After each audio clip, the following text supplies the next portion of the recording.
These were the dinners that waited on the stove after long shifts and dirt under the nails kind of days, hearty, hot, and made to fill more than just a stomach. They were fuel for men who built roads, fixed engines, hauled loads, and came home tired.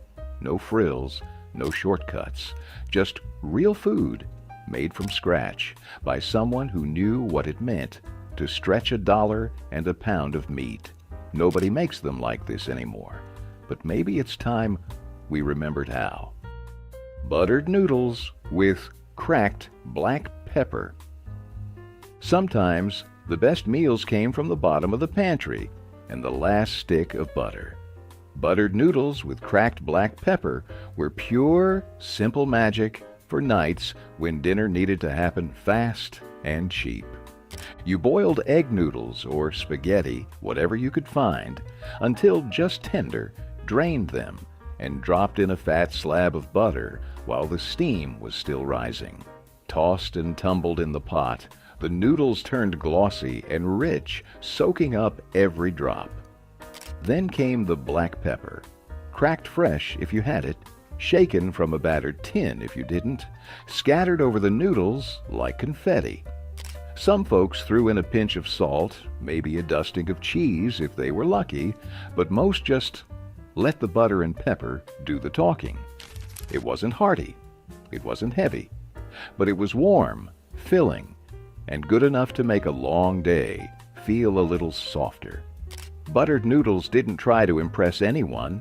They just made sure you got from one day to the next, one bowl at a time. Cabbage and noodles, Haluski. It smelled like home before you even stepped through the door.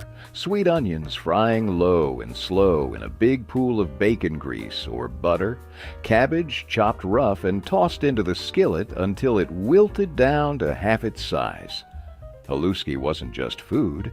It was a promise that no matter how thin the pantry was, dinner would still happen. Boiled egg noodles got folded into the mix next, soft and slippery, soaking up every bit of the rich, buttery flavor left in the pan. Salt, pepper, and maybe a little garlic powder if you were lucky. That was all it needed. It didn't look like much. A big steaming heap of pale noodles and wilted cabbage, glistening and heavy. But it filled you up, kept you moving, and made sure no one left the table hungry.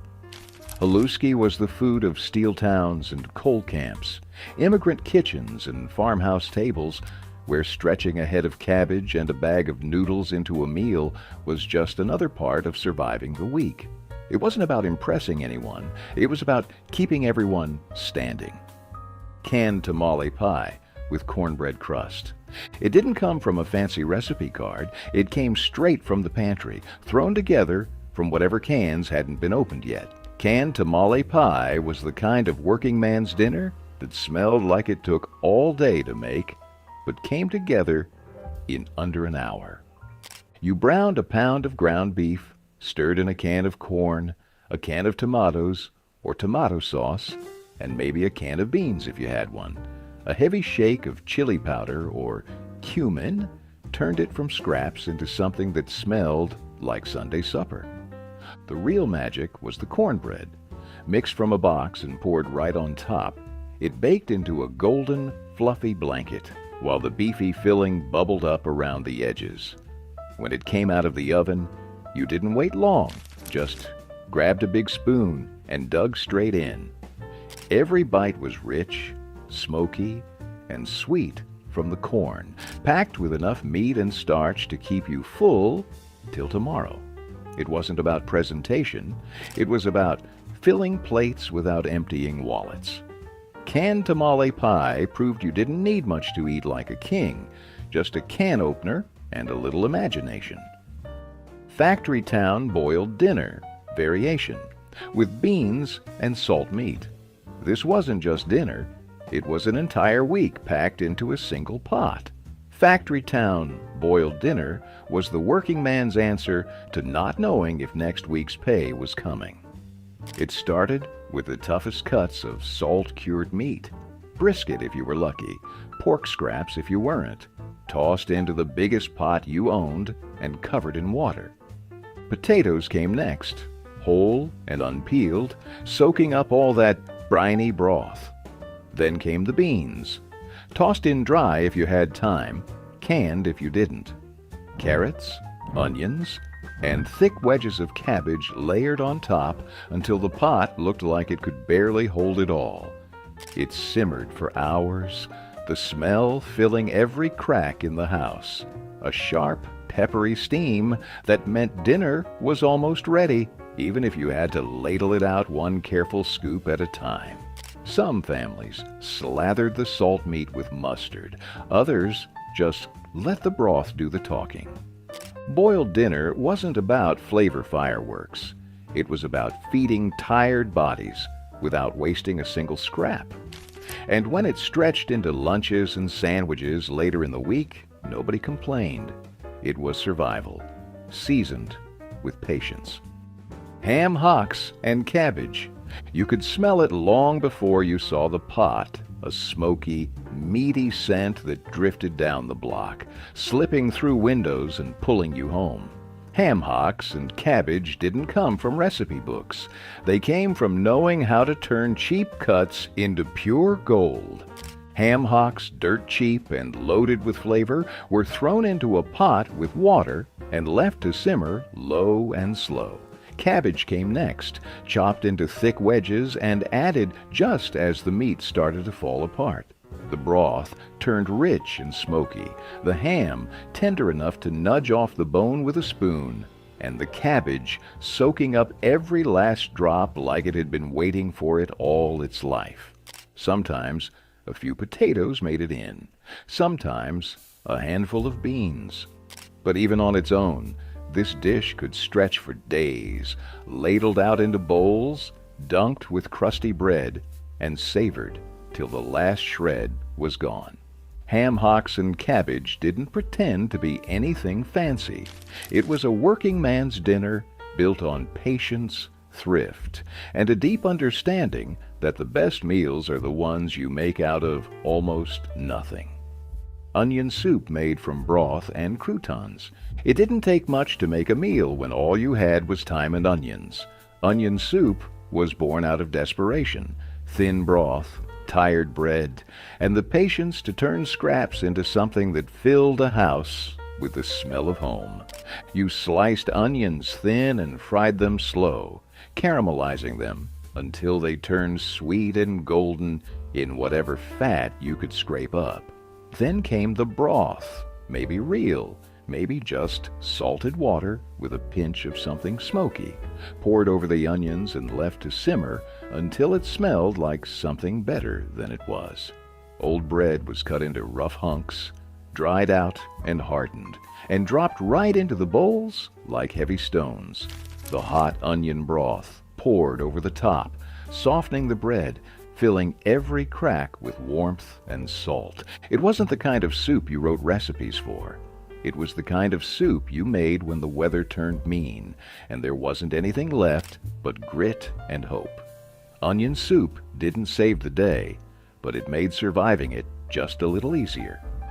Pickled pig's feet with boiled potatoes. You either loved them or you didn't, but pickled pig's feet were a rite of passage in kitchens that couldn't afford to waste a thing.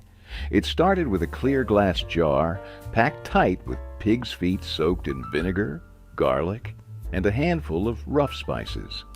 They sat there for days, sometimes weeks, until the meat turned soft, tangy, and gelatinous. Once pulled out, the feet weren't dressed up. They were slapped onto a plate beside a scoop of plain boiled potatoes, steaming and humble. You didn't eat pickled pig's feet because you wanted fine dining. You ate them because they filled you up, gave you collagen and protein when money couldn't. The vinegar cut through the richness, and the potatoes smoothed it out, balancing salty, sour, and starchy into something weirdly comforting. No one pretended this was elegant food. It was daring, gritty, unapologetically real. It didn't just feed you, It dared you to be tougher than your circumstances. In homes where pride meant nothing if your stomach was empty, pickled pig's feet were a badge of honor. Tuna noodle ring mold. It looked like something out of a 1950s cookbook, and maybe it was. But for families scraping by, the tuna noodle ring mold wasn't about presentation. It was about pride. You started with egg noodles, boiled just until tender, then folded them into a creamy, salty mixture of canned tuna, peas, mayonnaise, or cream of mushroom soup, and a heavy dash of black pepper. Some folks added a sprinkle of paprika on top if they were feeling fancy, but most didn't bother. The real magic happened when the mixture got packed into a heavy ring mold, greased and waiting like an empty stage. It baked in the oven until just solid enough to flip without falling apart. When it landed on the plate with a soft, steaming thud, there was no applause, just hungry eyes waiting for a slice. It wasn't pretty, but it tasted like every good memory crammed into a casserole, creamy, salty, soft, and warm. It sliced clean, reheated like a dream, and made sure nobody went to bed hungry. In kitchens, where every meal had to stretch a little further, the tuna noodle ring mold wasn't a joke. It was a quiet little victory. Egg drop soup with leftover vegetables. It wasn't a feast. It wasn't even much of a meal. But when the cupboard was down to scraps, egg drop soup kept you going. You boiled a pot of thin broth, chicken if you had a leftover carcass, water with a bouillon cube if you didn't. Leftover vegetables got chopped rough and thrown in. Wilted celery, a stray carrot, a handful of peas. Nothing went to waste. When the broth was boiling hard, you cracked an egg into a bowl, whisked it with a fork, and poured it slowly into the pot in a thin stream, stirring gently to create wisps of soft cooked egg floating like torn ribbons in the soup. A little salt, a crack of pepper, maybe a splash of soy sauce if there was some forgotten bottle in the back of the pantry. It wasn't fancy, but it was hot. It was nourishing enough to put something warm in your belly when there wasn't much else coming. Egg drop soup wasn't about flavor fireworks. It was about stretching one egg, 1 cup of broth, and a handful of scraps into something that tasted just enough like hope. Bologna boats with melted cheese. Nobody pretended this was fancy. Bologna boats were what you made when the fridge was almost empty. The paycheck was late, and you still had hungry mouths to feed. Thick slices of bologna, laid out on a battered baking sheet, curled up at the edges as the oven heat hit them, forming little bowls just begging to be filled. Into the middle went shredded cheese, whatever was on hand, cheddar, mozzarella, or even broken slices of American cheese. Some folks added a pinch of crushed saltines on top for a little crunch. Others left it simple and greasy. They baked until the bologna crisped at the edges and the cheese bubbled into little golden puddles. Pulling them out of the oven, the smell was pure childhood, a mix of salt, fat, and something that felt almost, but not quite, like indulgence.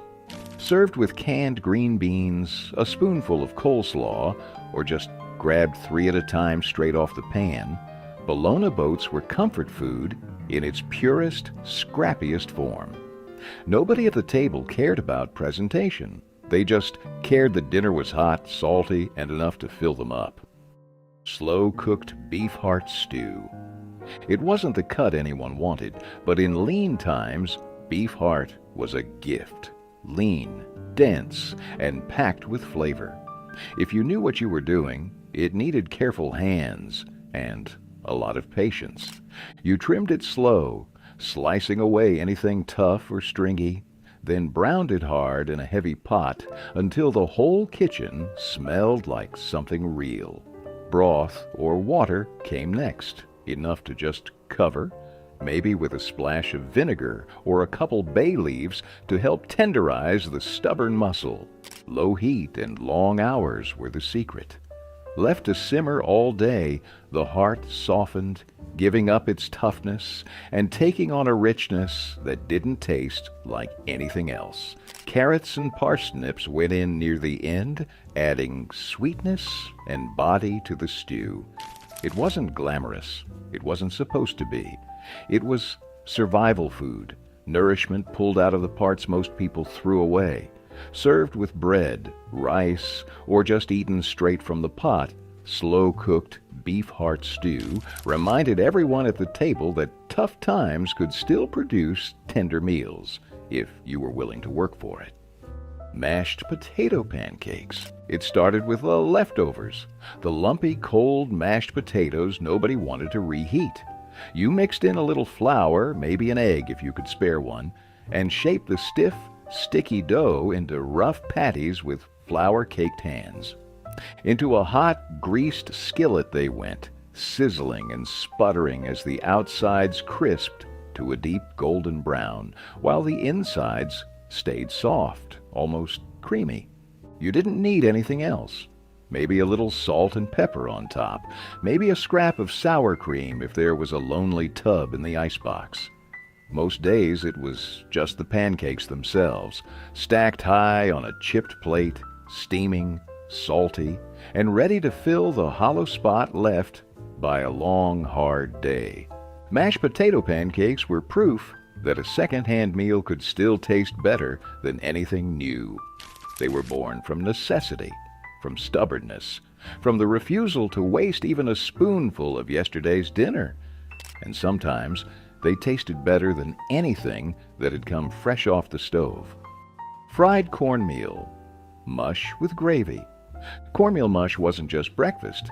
It was survival on a plate. You boiled cornmeal in water until it thickened into a stiff, heavy mass that stuck to the sides of the pot like concrete. Once it cooled, it was sliced into thick, golden bricks and fried in a skillet until the edges turned crisp and brown, the inside staying soft and warm. But fried cornmeal mush by itself wasn't always enough. That's where the gravy came in.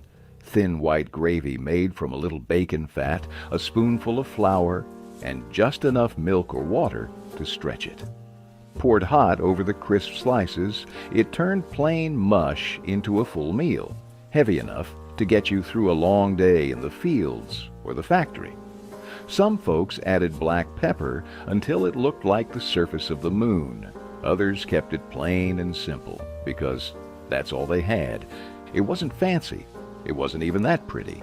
But it was food that filled your belly and stayed there, stubborn and steady, long after the plate was empty.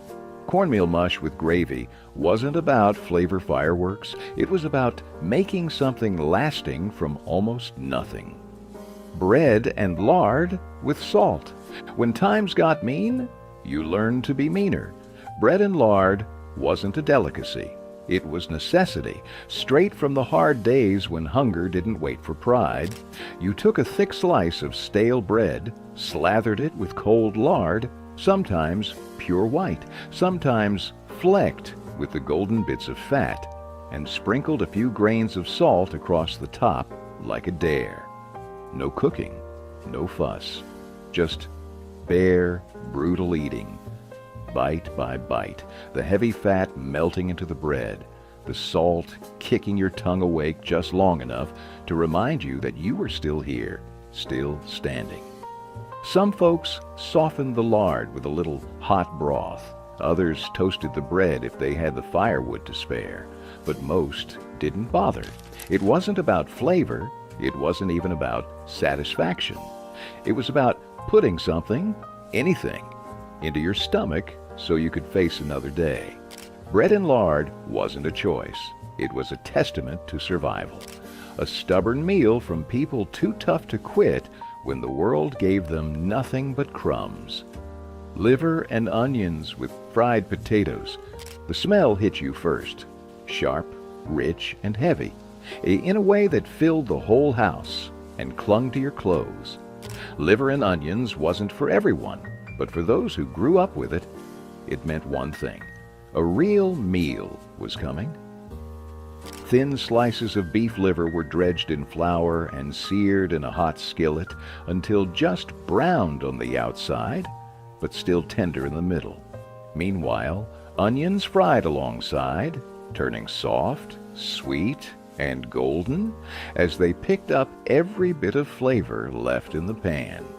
Fried potatoes, chunked rough and crisped in the same fat, rounded out the plate, soaking up the juices and giving every bite some weight. Salt and pepper were about the only seasonings you needed. Maybe a splash of vinegar if you were feeling fancy. It wasn't a meal you made for show. It was bold, unapologetic, and packed with enough iron and heft to keep a man working from sunup to sundown. Liver and onions with fried potatoes was proof that sometimes the toughest cuts of meat made the most unforgettable meals. Salt pork and beans. It was simple, salty, and good enough to keep a man going through the longest days. Salt pork and beans weren't about impressing anybody. They were about calories, comfort, and using what the world hadn't taken yet. Thick slabs of salt pork, heavily cured to survive months without refrigeration, were tossed into a heavy pot and boiled until they surrendered their briny richness. Dried beans, white, navy, or pinto, whatever was cheapest, followed right after, soaking up all that smoky saltiness. Sometimes a bay leaf was thrown in for good luck. Sometimes just a cracked black peppercorn. The whole pot simmered low and steady for hours, the smell clinging to the walls, the curtains, your clothes. When it was finally ready, the beans were tender, the pork was falling apart, and the broth was thick enough to coat the back of a spoon. It wasn't delicate, it wasn't refined. It was food that respected the hard work it took to bring it to the table. Salt pork and beans filled stomachs, quieted complaints, and reminded people that survival sometimes tasted like salt, fat, and a whole lot of stubbornness. Hungarian chicken paprikash. It started with a smell, deep, smoky, and sweet, floating out from a heavy pot on the stove. Hungarian chicken paprikash didn't require a lot, just bone-in chicken, a few onions, a heavy hand with the paprika, and time. You browned the chicken first, letting the fat crisp up and render down. Then you threw in the onions, slicing them thin and frying them until golden and collapsing. Right when the house smelled rich enough to eat, you dumped in a full scoop of paprika, not a sprinkle, but a whole handful, turning everything a deep, earthy red. A little flour thickened the sauce. A splash of broth loosened it again. And just before serving, a spoonful of sour cream stirred through gave it a velvety richness that tasted like a secret too good to share. It poured thick and heavy over wide egg noodles, every bite smoky, savory, and tinged with just a little tang. Hungarian chicken paprikash didn't care if you had much money. It only cared if you had the will to make something unforgettable out of almost nothing. It was the kind of dinner you remembered long after the plates were clean. Fried bologna and eggs. It wasn't steak and eggs, but on the rough weeks, fried bologna and eggs could make you feel like you were eating something special. Bologna, thick sliced, from the cheapest package you could find, hit the skillet and curled up at the edges almost instantly, the fat sizzling out into the pan. You cracked a couple of eggs right into the grease, letting them fry up with crispy edges and runny yolks if you were lucky enough to catch them just right. The smell of salty meat and eggs filled the whole kitchen, making the walls and your clothes smell like breakfast, no matter what time of day it was. Some folks slapped the bologna and eggs between two slices of white bread and called it a sandwich. Others just forked it straight off the plate with a heavy grind of black pepper on top. It wasn't healthy. It wasn't refined. But fried bologna and eggs was fast, filling, and cost next to nothing, exactly what you needed when money was tight and the day had already worn you thin. Sloppy Joe meat stretch. Heavy on sauce, light on beef. It looked like a feast on the plate, even if there wasn't much beef in the pan. Sloppy Joe meat stretch was a trick as old as hard times. Stretch a pound of ground meat with so much sauce, onions, and filler that it looked like you were eating double. You browned what little ground beef you had, crumbling it fine to make it seem like more, then dumped in a heavy ladle of ketchup, a splash of water, maybe a squirt of mustard or Worcestershire sauce if you were feeling bold. Some folks tossed in diced onions or a handful of oats to bulk it up even more. It simmered into a thick, sweet, tangy mess that could soak through a hamburger bun faster than you could take a bite. No sides, no frills, just a big sloppy sandwich held together by hope and sticky fingers. Sloppy Joe meat stretch wasn't about fooling anybody. Everyone at the table knew what was missing. But nobody complained, not when their stomachs were full and there was enough left over to pack tomorrow's lunch. Salisbury steak with mushroom gravy. It was the closest thing most families got to steak, and nobody minded one bit. Salisbury steak started with ground beef mixed with breadcrumbs, egg, salt, pepper, and maybe a splash of Worcestershire, if someone had splurged a little. You shaped the mix into thick oval patties, seared them hard in a skillet until the edges crusted and the inside stayed juicy. Then you set them aside and built the real magic: mushroom gravy. A handful of sliced mushrooms and a chopped onion sizzled in the fat left behind. A quick dusting of flour, a slow pour of broth, and suddenly the skillet was bubbling with a rich, savory sauce that smelled like it cost a whole lot more than it did. The patties went back into the pan, soaking up every drop of flavor while the gravy thickened. Spoon it over a scoop of mashed potatoes. Boxed or scratch, it didn't matter, and you had yourself a meal that made a Tuesday night feel almost like Sunday. Salisbury steak wasn't about luxury. It was about tricking the world into thinking you had a little more than you did, and pulling it off so well nobody questioned it. Cream tuna on egg noodles. It wasn't pretty, but it was the kind of meal that got you through the lean weeks. Cream tuna on egg noodles started with a simple roux: melted butter in a pan, a spoonful of flour whisked in, and a slow pour of milk until the whole thing thickened into a glossy white sauce. Then came the tuna, canned, flaky, briny, stirred right in with a heavy shake of salt and black pepper. Some folks tossed in a handful of frozen peas for color and sweetness. Others just let the noodles do the heavy lifting. Wide, soft egg noodles boiled until tender were folded straight into the sauce, coating every strand in creamy comfort. It wasn't fancy. It didn't try to be. It was depression-proof, pantry-born cooking, made to stretch $1 without tasting like desperation. Kids liked it because it was mild and easy to chew.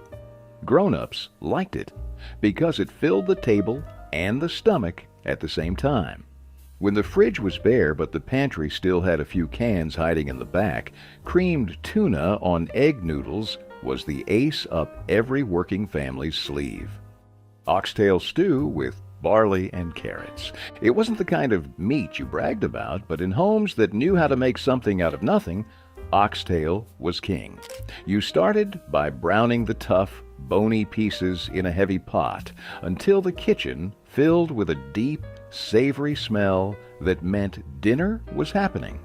Onions, garlic, and rough-chopped carrots went in next, picking up all the brown bits left behind. A scoop of barley followed, heavy and reliable, and then enough broth to cover the whole mess. Then you waited. Hours, usually. long enough for the oxtail to soften into tender, rich ribbons of meat, long enough for the barley to thicken the broth into something closer to a meal than a soup. Some folks threw in a bay leaf or a splash of vinegar. Most just let it simmer and trusted the heat to work its magic. It wasn't fancy, it wasn't fast, but when you ladled that stew into a chipped bowl and tore off a hunk of bread to chase it down, it was everything. It fed you, it warmed you, and it made sure nothing, not even the scraps, went to waste. Blood gravy over biscuits. It sounds brutal, and it was. But back when nothing could be wasted, blood gravy was the kind of dinner that kept people standing. Fresh blood from pigs or cows was whisked into a hot skillet with a little flour, a splash of milk if there was any to spare, and a heavy hand of black pepper. It thickened quick into a dark, rich sauce that smelled stronger than anything you had ever tasted. Served ladled over biscuits, homemade if there was time, store-bought if there wasn't, blood gravy turned the scraps of the kitchen into a full, heavy meal. It wasn't fancy, and it sure wasn't delicate. It was iron-rich, packed with body, and it stuck to your ribs like it meant it. For folks living paycheck to paycheck, or not even that, it was a miracle in a pan. Some families seasoned it with sage or onion. Others kept it bare bones and let the richness speak for itself. It wasn't for picky eaters, but it filled the house with the smell of survival. Blood gravy didn't pretend to be pretty. It just did its job. And sometimes that's all a dinner needed to do. Hamburger gravy over mashed potatoes. It wasn't pretty, and it wasn't supposed to be. Hamburger gravy over mashed potatoes was about getting food on the table fast, hot, and cheap. A skillet full of sizzling ground beef, browned until crumbly, was the foundation.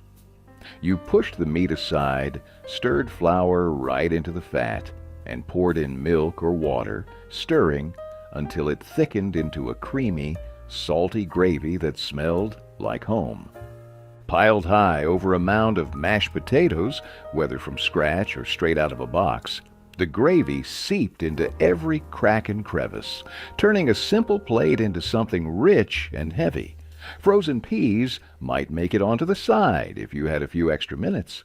Otherwise, it was just meat, potatoes, and the kind of salty, savory bite that made you forget what you didn't have. It wasn't diner food, and it wasn't trying to be. It was Tuesday night food, end of the month food, the food that kept kids fed and parents sane. In homes where the grocery bill decided what kind of week you were going to have. Hamburger gravy was the difference between going without and going to bed full. Potato cakes with onion. It started with yesterday's mashed potatoes, the cold, stiff kind that nobody wanted to eat straight from the icebox. You stirred in a handful of chopped onions, maybe an egg if you had one to spare, and enough flour to pull the whole thing together. Then you shaped it rough by hand, no fancy cutters, and dropped the cakes straight onto a hot, greased skillet.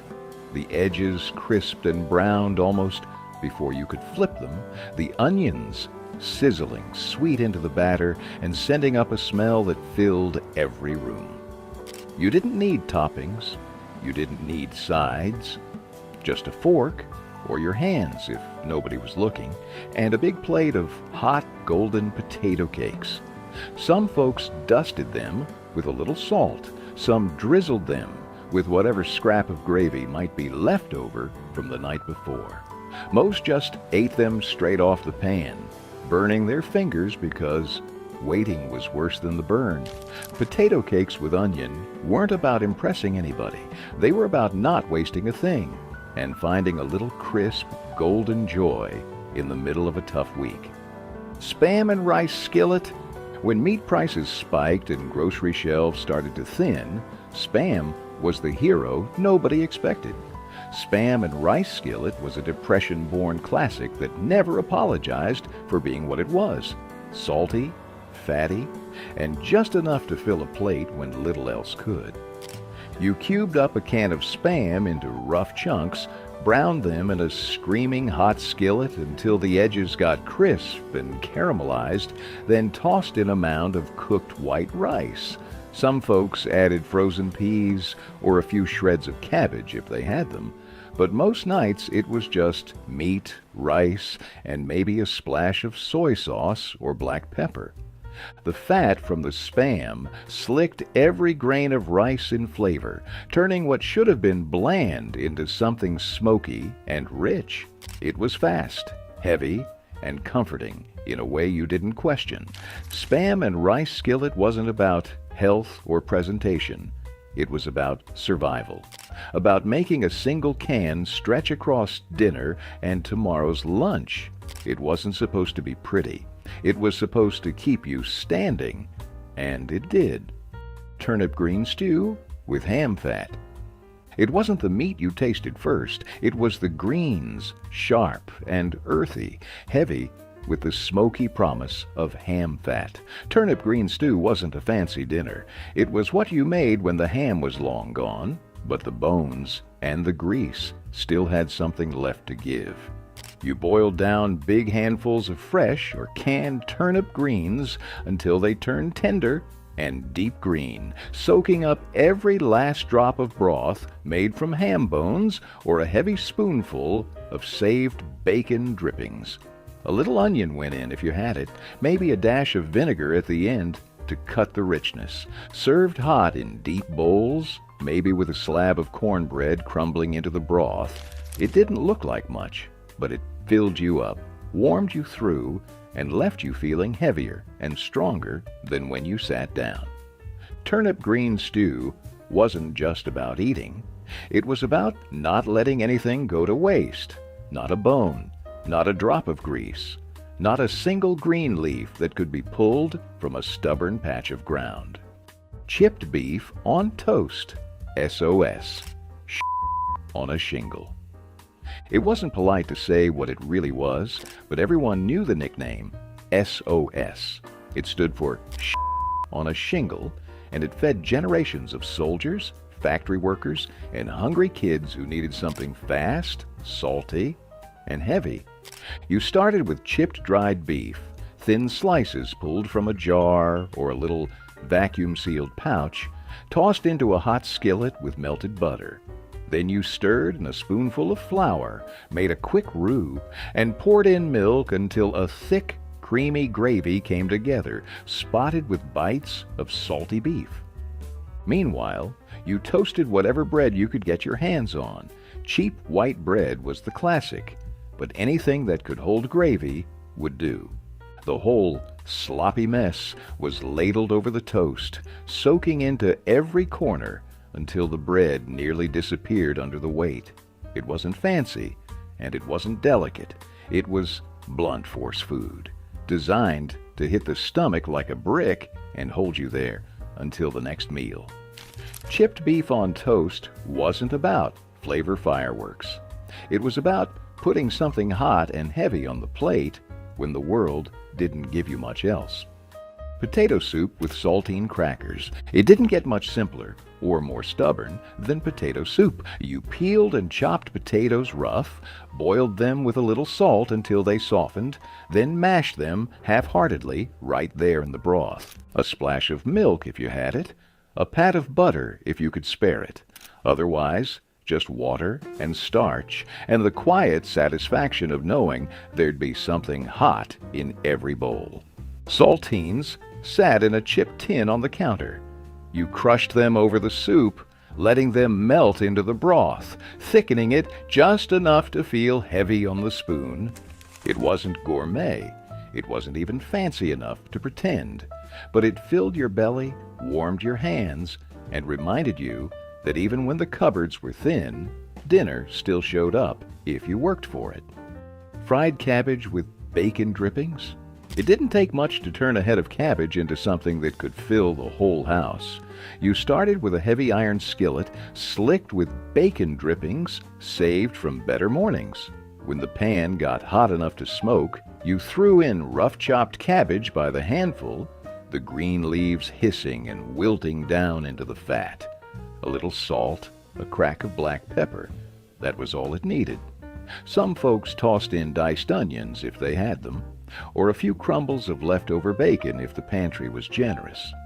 But even bare, just cabbage and fat, it fried up into something sweet, smoky, and good enough to make you forget what wasn't sitting on the table next to it. Piled high on a plate with nothing but a piece of white bread to chase it down, fried cabbage wasn't just a side dish. It was survival food. It stretched the budget, filled the kitchen with the smell of something real, and gave everyone around the table one more reason to believe tomorrow would come with a little more on their plate. Hot dog and potato hash. It wasn't glamorous, but when the fridge was bare and payday was a week away, hot dog and potato hash was the answer. You took whatever hot dogs you could scrounge up, cheap, rubbery, bright red if you were unlucky, and chopped them into coins.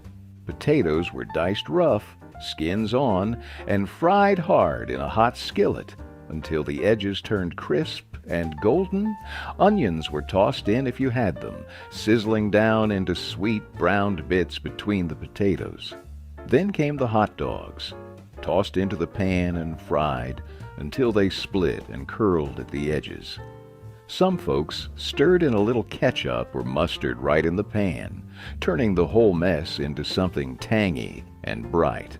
Others just threw it onto plates as is and called it good. It was salty, greasy, filling, and honest. It didn't pretend to be anything more than it was. Scraps turned into supper, thrown together fast, but hitting the stomach like a brick. Hot dog and potato hash was proof that you didn't need much to make something hot, hearty, and just good enough to get you to the next day. Fried rice with scraps of whatever. Fried rice wasn't born in high-end restaurants. It came out of battered kitchens where yesterday's leftovers turned into tonight's salvation. Cold rice, scraped from the bottom of an old pot, went into a screaming hot skillet, slicked with bacon fat, lard, or whatever grease hadn't already been stretched into something else. Then came the scraps, slivers of onion, bits of scrambled egg, a handful of canned peas, a chunk of leftover ham, or sausage if you were lucky. No rules, no recipe, just whatever you could scavenge thrown into the pan and stirred hard and fast. A splash of soy sauce or a pinch of salt was enough to pull it all together, every grain coated in fat and flavor. Sometimes it came out crisp at the edges. Sometimes it was soft and steaming. Either way, it filled the plate, filled the house with the smell of something real, and filled the belly until tomorrow. Fried rice wasn't a plan. It was a rebellion against waste, proof that a little heat and a little hunger could turn scraps into something worth sitting down for. Tomato sandwiches with salt and pepper. When the gardens came in, heavy, and the pantry stayed light, tomato sandwiches were the food of kings. Thick slices of fresh tomato, red and dripping, laid out on 2 slices of soft white bread, slicked with a smear of mayonnaise if you had it, and if you didn't, plain was good enough. A heavy sprinkle of salt, a crack of black pepper, and that was it. Fold the bread together, bite down, and let the juice run down your wrists while you leaned over the sink, catching every messy drop. No sides, no fancy spreads, just bread, tomatoes, and the wild, bursting flavor of something you grew yourself, or traded for, or begged off a neighbor's vines. In the hottest days of the year, when the stove was too much trouble and the air was too heavy to think, a tomato sandwich wasn't just a meal. It was a reminder that simple things could still taste like luxury, even when the wallet said otherwise.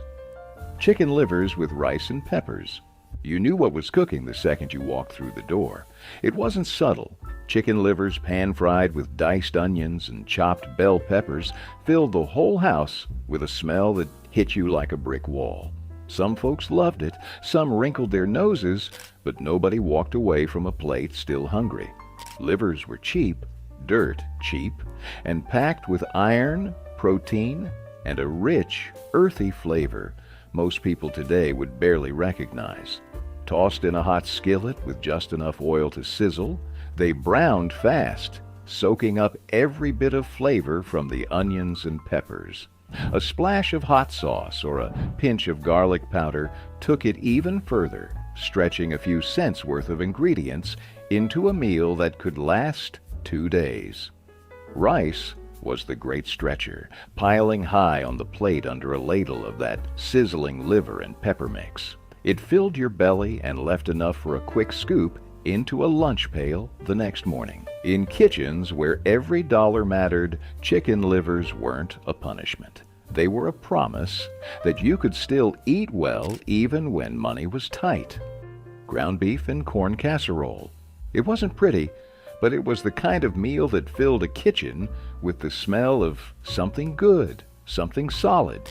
You browned a pound of ground beef in a big skillet, no draining, no measuring, just enough to get the fat sizzling. Then you tossed in a can of corn, a scoop of tomato paste or whatever sauce you had lying around, and a few shakes of chili powder for good measure. The whole mess got dumped into a battered baking dish. Then came the topping, crushed saltines, cornbread batter, or even a quick pancake mix if that's all you had. It baked into a golden, crackly blanket that hid the rich, smoky beef underneath. This wasn't some polished casserole with a dozen fancy ingredients. It was sweet, salty, filling, and cheap enough to feed a family on nickels. If there were leftovers, they only got better overnight, soaking up all the flavors into something even heavier. Ground beef and corn casserole didn't try to impress anybody. It just got the job done, fast and without apology, at the end of a day when nobody had anything left to give but hunger. Cornbread and buttermilk soup. When the cupboard was bare and there wasn't even a pot to boil, cornbread and buttermilk soup came to the rescue. It wasn't really a soup, not in the way you'd think. It was a rough, gritty answer to hunger, built on scraps and handed down like a secret handshake between the hard luck and the hungry. You crumbled leftover cornbread into a chipped bowl, poured cold buttermilk over it until the crumbs floated and softened, and stirred until it looked like something halfway between porridge and stew. Some folks added a pinch of salt, others a sprinkle of black pepper, but most just ate it plain, spoon by spoon, heavy in the mouth and cold against the heat of long summer nights. It wasn't pretty, it wasn't elegant, but it filled your gut without emptying your pockets. And sometimes that was more important than anything else. In the lean years, cornbread and buttermilk soup wasn't a fallback. It was a lifeline built out of nothing but grit and the stubborn refusal to go hungry. Breaded veal cutlets with instant mashed potatoes. For a few minutes, you could almost pretend it was payday. Breaded veal cutlets were thin, quick, and just fancy enough to feel like you were celebrating something, even if you weren't. Thin slices of veal, pounded even flatter with the bottom of a jar or a rolling pin, were dipped in flour, then egg, then a heavy coat of breadcrumbs. They hit the skillet and sizzled immediately, the breading locking in the tiny bit of moisture the cutlet had left. In a few minutes, they crisped up golden and hot, with a crunch that sounded like breaking into something better than you could afford. Beside them, a scoop of instant mashed potatoes, stirred together with butter and hot water until they faked their way onto the plate like the real thing. A ladle of brown gravy if you had it, just a pat of butter if you didn't. The whole meal came together in 20 minutes flat, with just enough pomp to make a Tuesday night feel a little less desperate. Breaded veal cutlets weren't about luxury, they were about hope, fried golden, and served hot. Baked bean sandwiches. You didn't need a steak when you had baked bean sandwiches, just a can of beans, a loaf of soft white bread, and the stubborn kind of hunger that made anything taste good. The beans, sweet, smoky, and sticky, got warmed in a pot if you had the time, straight from the can if you didn't. You spooned a thick heap onto a slice of bread, let the sauce soak into the soft crumb, and capped it with another slice before everything slid apart. It wasn't neat, it wasn't fancy. Half the time, the sandwich collapsed before you got your second bite, but nobody cared. Hands and faces got messy. Plates caught drips and spills. The kitchen smelled like molasses and brown sugar. And if you closed your eyes, you could almost pretend you were eating something decadent.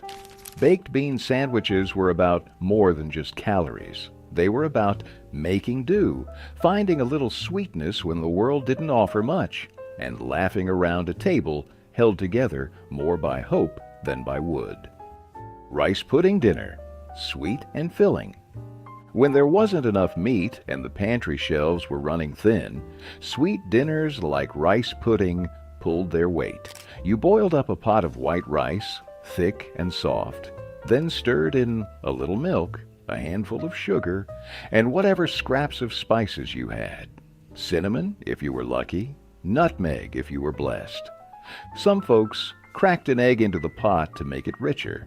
Others just let the milk and sugar thicken into a loose, sweet slurry that clung to every grain. Raisins made it in if you had them. But most nights it was just rice, milk, and hope. Spoon it hot into deep bowls, steaming and fragrant. And you had something that filled you up fast, even if it wasn't what you really wanted. It was warm, it was heavy, and it stayed with you through the night.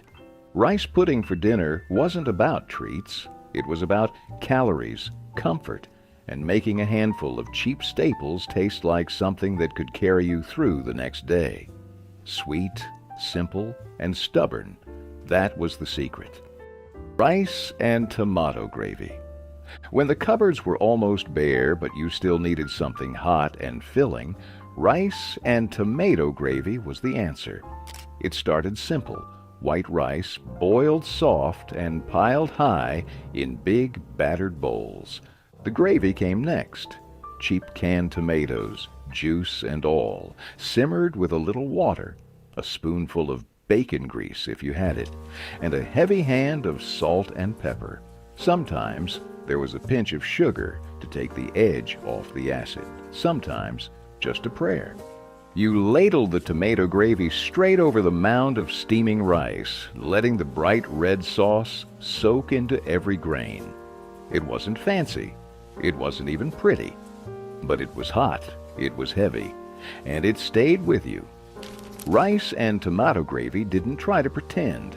It was about using what you had and stretching it until it gave up everything it could.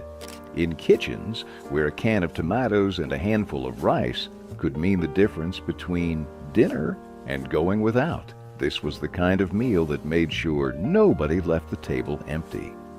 Dandelion greens with vinegar and bacon. You didn't buy these greens at a store. You picked them from the cracks in the sidewalk and the edges of fields, stubborn little leaves that grew no matter how mean the weather got. Dandelion greens were wild, bitter, and free, and they turned into dinner with just a little bacon and a hot skillet.